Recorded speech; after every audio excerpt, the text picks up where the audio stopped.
மேஷ ராசி அன்பர்கள் உங்களுக்கு மந்தன் சொல்லக்கூடிய பலன் என்ன விஷயத்தில் கொஞ்சம் பார்த்தீங்கன்னா காஷியஸாக இருக்கணும், கவனமாக இருக்கணும் அப்படின்னா ஃபஸ்ட்டு விஷயம் பாருங்கள், மேஷராசி அன்பர்கள் பிரித்து கொடுக்கல. எங்கள் வீட்டில் சொத்தை பிரிக்கல. நாங்கள் போய் சண்டை போட்டு வாங்கலான்னு இருக்கோமா, ஏன்னா எங்களுக்கு கொஞ்சம் கஷ்டத்தில் இருக்கும், போய் வாங்கலான்னு நினைக்கிறோம். மேஷராசி அன்பர்கள் டிஃபால்ட்டாக உங்களுக்கு 4 விஷயம் நடக்குங்க. ஒன்று, நிறைய மேஷத்துக்கு பாருங்கள், இடம் மாற்றம், தொழில் மாற்றம் அப்படின்றது வரும்.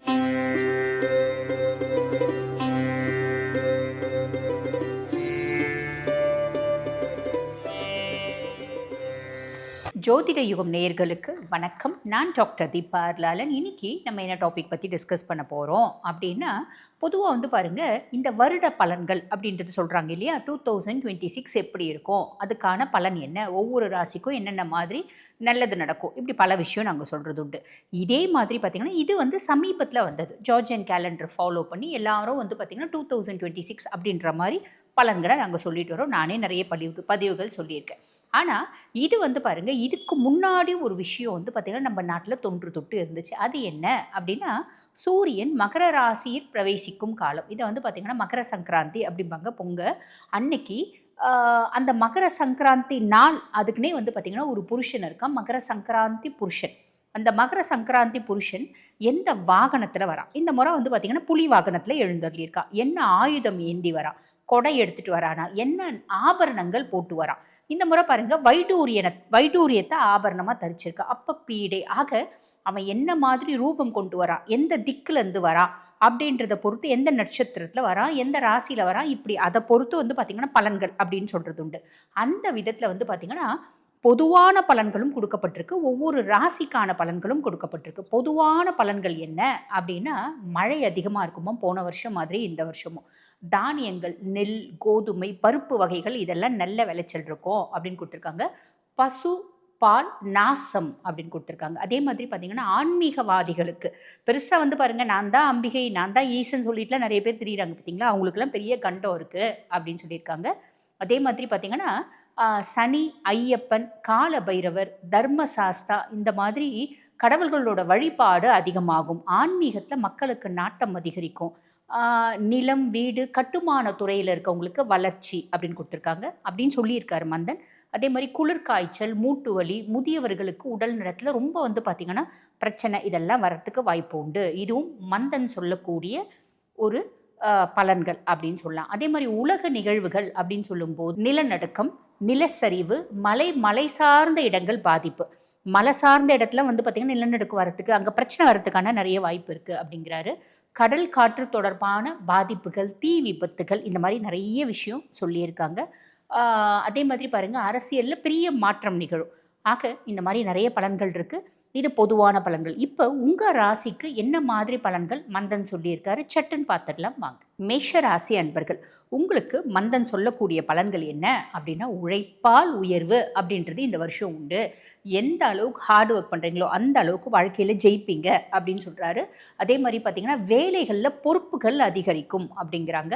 அதே மாதிரி பார்த்திங்கன்னா வேலை பலு அதிகரிக்கும். பொறுப்பு அதிகரிக்குது அப்படின்னா வேலை பலு அதிகரிக்க தானே செய்யும், அதில் எந்த வித டவுட்டும் கிடையாது இல்லைங்களா. ஆரோக்கியத்தில் கவனம் வேணும் அப்படிங்கிறாரு. முக்கியமாக எலும்பு சார்ந்த பிரச்சனைகள் வர்றதுக்கான வாய்ப்பு உண்டு அப்படின்றாங்க. அதே மாதிரி பார்த்திங்கன்னா பொறுமை அவசியம். அவசரப்பட்டு சட்டுன்னு முடிவெடுத்து பட்டுன்னு எந்த வேலையும் செஞ்சிடாதீங்க, நிதானமாக செய்யுங்க. இது மந்தன் சொல்லக்கூடிய பலன்கள். மேலும் பாருங்கள், நீங்கள் என்னென்ன விஷயத்தில் கொஞ்சம் பார்த்திங்கன்னா காஷியஸாக இருக்கணும், கவனமாக இருக்கணும் அப்படின்னா ஃபஸ்ட்டு விஷயம் பாருங்கள், மேஷராசி அன்பர்கள் உங்களோட வயசை நீங்கள் முதல்ல ஜட்ஜ் பண்ணிக்கோங்க. ரொம்ப இளம் வயசாக சில பல சோதனைகள், சில பல படிப்பினைகள், சில பல இன்னல்கள், இடையூறுகள் அப்படின்றது இருக்குது. அந்த இடையூறுகள், இன்னல்கள் அத்துணையும் உங்களை பதப்படுத்துவதற்கு, பக்குவப்படுத்துவதற்கு அப்படின்னு சொல்லலாம். அப்போ நீங்கள் ரொம்ப இளம் வயசு அப்படின்னும் போது ஒரு விஷயத்தை ஒரு முறை முடிவு பண்ணுறீங்க அப்படின்னா சட்டுன்னு உங்கள் முடிவு பிரகாரம் அந்த விஷயத்தை செஞ்சிடாதீங்க. பெரியவங்க கிட்ட கலந்த ஆலோசனை அப்படின்றது செய்யுங்க. இந்த விஷயத்தை நான் பண்ணலான் இருக்கேன், இது செய்யலாமா வேணாம், இது வேணாமா, இது செஞ்சால் நல்லது நிறையவா கெட்டது நிறையவா அப்படின்றத கேளுங்க, அனலைஸ் பண்ணிவிட்டு செய்யுங்க. புரியுதுங்களா.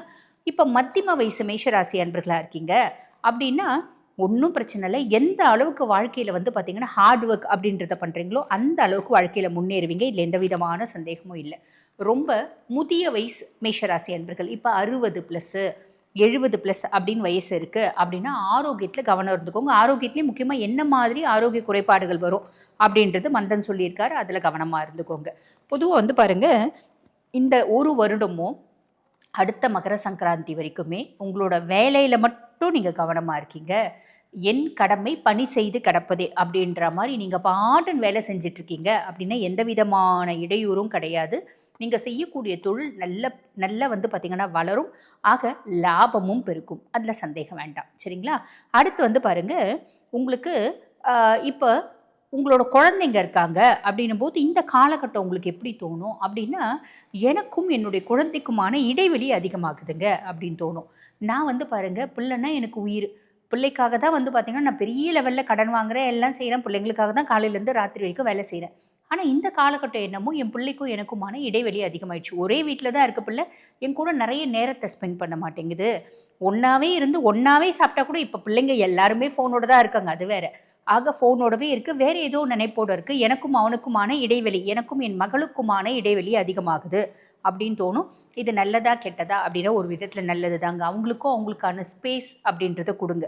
ஸ்பேஸ் கொடுக்குறீங்க அப்படின்னும் போது அவங்களோட குணாதிசயங்களும் வந்து பார்த்திங்கன்னா மாற்றம் அப்படின்றது வரும். சரி, இப்போ எங்களுக்கு பூர்வீகம் சார்ந்து சொத்து பத்து வீடு வாசல் நிறைய இருக்குங்க. அது வந்து இப்போ வீடு வந்து பிரித்து கொடுக்கல, எங்கள் வீட்டில் சொத்தை பிரிக்கலை. நாங்கள் போய் சண்டை போட்டு வாங்கலான்னு இருக்கோமா, ஏன்னா எங்களுக்கு கொஞ்சம் கஷ்டத்தில் இருக்கும், போய் வாங்கலான்னு நினைக்கிறோம். செய்யலாமா? வேண்டாம். பொறுமையாக இருக்கீங்க அப்படின்னா உரிய காலம் வரும்போது அதுவே வரும். ஞாபகம் வச்சுக்கோங்க. நிறைய பேர் வெளிநாடு போய் பொருள் ஈட்டுவதற்கான வாய்ப்பு அப்படின்றது உண்டு. வெளிநாடு போய் சம்பாதிக்கிறதுக்கு, வெளிநாடு கடல் தாண்டி போய் இன்டர்நேஷ்னல் கரன்சிஸை கையாளுறதுக்கு, வெளிநாடு போய் படிக்கிறதுக்கு.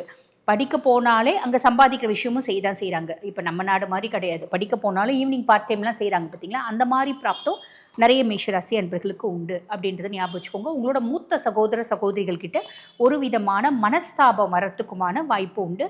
அப்போ மனஸ்தாபம் வருது அப்படின்னா உங்களுக்கு அவங்களோட உறவை வந்து இழக்கக்கூடாது அப்படின்னா பிரச்சனை வரா மாதிரி இருக்கும்போது அமைதியாக இருந்துருங்க, இல்லை அந்த இடத்த விட்டு வந்துடுங்க. இது ஞாபகம் வச்சுக்கோங்க. அதே மாதிரி பார்த்திங்கன்னா ஆன்லைன் பிஸ்னஸ் ஏதாவது செய்கிறீங்க அப்படின்னா ஆன்லைனில் போய் ட்ராப் ஆகிறதுக்கு வாய்ப்பு உண்டு. சம்மந்தமே இல்லாமல் உதாரணத்துக்கு சொல்லணும் அப்படின்னா ஏதோ ஒரு க்ரீம் போடுறாங்க, இப்போ தான் நிறைய க்ரீம் போடுறாங்க, போட்ட உடனே வெள்ளையாகிடுறாங்க. அந்த மாதிரி க்ரீம் நம்ம வாங்குகிறோம் அப்படின்னு வச்சுக்கோங்களேன். ஒரு 2000 ரூபாய்னா பிரச்சனை இல்லை.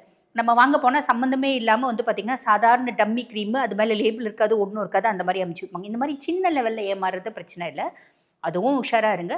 பெரிய லெவலில் ஆன்லைனில் பிஸ்னஸ் இதை போடுங்க, ரெட்டிப்பாகும், 3 மடங்கு ஆகும் அப்படின்லாம் சொல்லி ஏமாத்துறதுக்கு இப்போ நிறைய இது இருக்குது.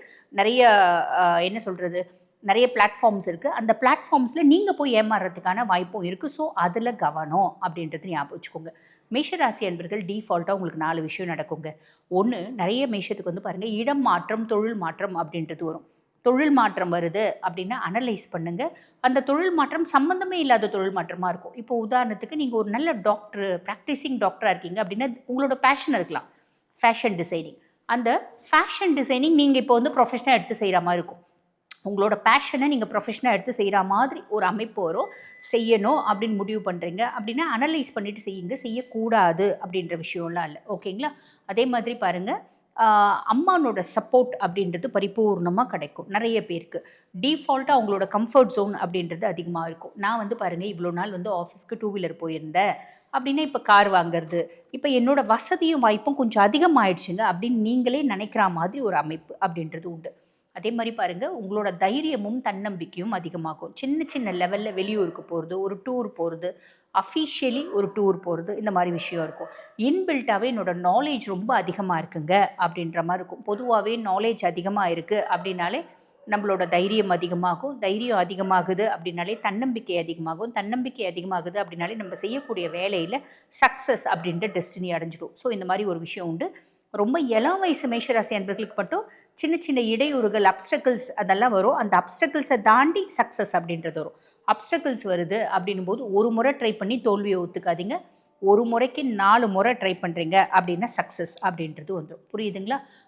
அம்மானோட சப்போர்ட் பரிபூர்ணமாக இருக்கும். அம்மாவுக்கு ஏதாவது ஹெல்த் இஷ்யூஸ் இருக்குது அப்படின்னா அந்த ஹெல்த் இஷ்யூஸில் நல்ல ஒரு இம்ப்ரூவ்மெண்ட் அப்படின்றது இருக்கும்.